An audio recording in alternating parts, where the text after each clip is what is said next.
అందరికీ నమస్కారం. Welcome to my YouTube channel.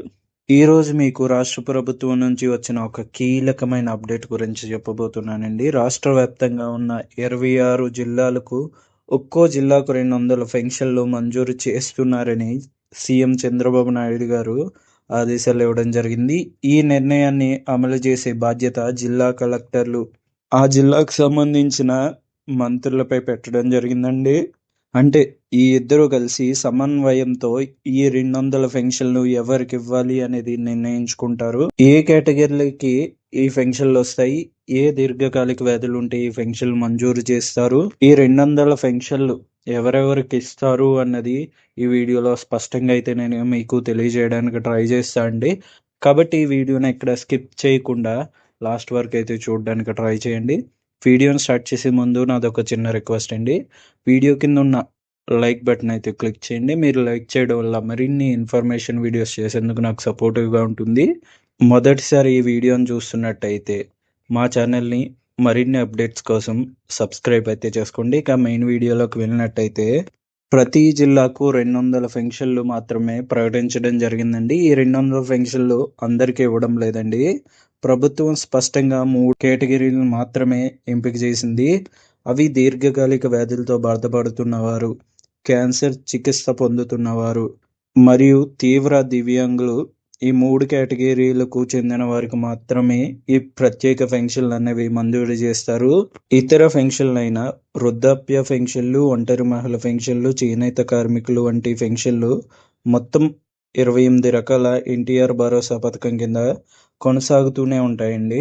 జిల్లాకి కేవలం 200 పెన్షన్లు మాత్రమే కాబట్టి ఎవరికైతే నిజంగా అత్యవసరం ఉందో వారికే ఎంపిక చేస్తారు.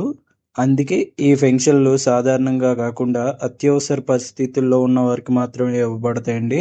ఇప్పుడు ఈ వీడియోలో ముఖ్యంగా దీర్ఘకాలిక వ్యాధులు అంటే ఏంటి అనే విషయాన్ని స్పష్టంగా అర్థమయ్యేలాగా మీకు నేనైతే చెప్తానండి.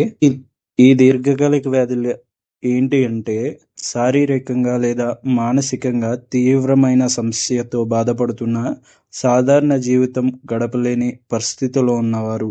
ఇలాంటి వారికి సాధారణంగా సదరన్ సర్టిఫికెట్ అవసరం అవుతుందండి. ఆర్థోపెటిక్ సమస్యలు, మెంటల్ ఇల్నెస్, వినికిడి లోపం, చూపు సమస్యలు, మెంటల్ రిటార్డేషన్ వంటి వాటిని దీర్ఘకాలిక వ్యాధుల కింద పరిగణిస్తారు. ఇప్పుడు 15,000 రూపాయల పెన్షన్ గురించి మాట్లాడితే ఈ పెన్షన్ రావాలి అంటే సదరన్ సర్టిఫికెట్లో కనీసం 88% కంటే ఎక్కువ డిజబిలిటీ అయితే ఉండాలండి. అది ఆర్థోపెడిక్ కేటగిరీలో ఉండాలండి. మస్కులర్ డిస్ట్రోఫీ, పెరాలసిస్ వంటి సమస్యలతో బెడ్ మీద ఉండే వారు లేదా వీల్ చైర్ మీద ఆధారపడే వారు ఈ కేటగిరీలోకి రావడం జరుగుతుందండి. సదరన్ సర్టిఫికెట్ లేకుండా కేవలం మెడికల్ బోర్డ్ సర్టిఫికెట్తో ఈ పెన్షన్ అనేది రావడం సాధ్యం కాదండి. 10,000 రూపాయల పెన్షన్ విషయానికి వస్తే ఇది పూర్తిగా వేరే కేటగిరీ అండి. కిడ్నీ సమస్యలతో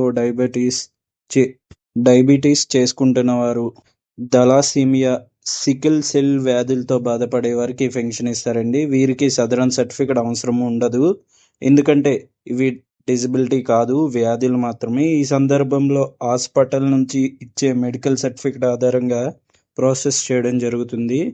ఈ 200 పెన్షన్ ప్రకటన వచ్చినప్పటి నుంచి చాలామంది జిల్లా కలెక్టర్ కార్యాలయాల చుట్టూ, సచివాలయాల చుట్టూ తిరుగుతున్నారు. కానీ ఒక విషయం గుర్తుపెట్టుకోవాలండి, ఇప్పటివరకు ఈ పెన్షన్లకు సంబంధించి ఆన్లైన్లో అప్లికేషన్ సైట్ అనేది ఓపెన్ కాలేదు. అధికారిక జీవో లేదా సర్క్యులర్ వచ్చిన తర్వాతే పూర్తి ప్రాసెస్ స్పష్టంగా అయితే తెలుస్తుందండి. అంతవరకు మీరు కొంచెం ఓపికగా అయితే ఉండాల్సి ఉంటుంది. 15,000 రూపాయల పెన్షన్ కావాలంటే ముందుగా సదరన్ సర్టిఫికేట్ తీసుకుని జిల్లా ఆసుపత్రిలో మెడికల్ బోర్డు వెరిఫికేషన్ చేయించుకోవాలి. ఆ తర్వాత పిహెచ్సి మరియు డిఎంఎస్ లెవెల్లో రికమెండేషన్ వచ్చిన తర్వాతే పెన్షన్ అనేది శాంక్షన్ అవుతుంది. 10,000 రూపాయల పెన్షన్ అయితే నేరుగా హాస్పిటల్ మెడికల్ సర్టిఫికేట్ ఆధారంగా ముందుకు వెళ్తుందండి.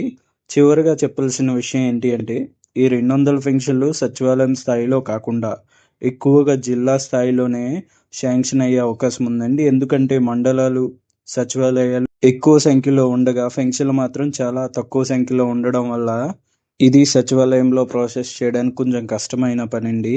అందువల్ల జిల్లా స్థాయిలోనే ఎక్కువగా జరిగే అవకాశం ఉందండి. పూర్తి వివరాలు అధికారిక సర్క్యులర్ వచ్చిన తర్వాత మనకైతే తెలియజేయడం జరుగుతుంది. ఈ పెన్షన్లపై ఎలాంటి కొత్త అప్డేట్ వచ్చినా నేను వెంటనే వీడియో చేసి మీకు తెలియజేయడం జరుగుతుందండి.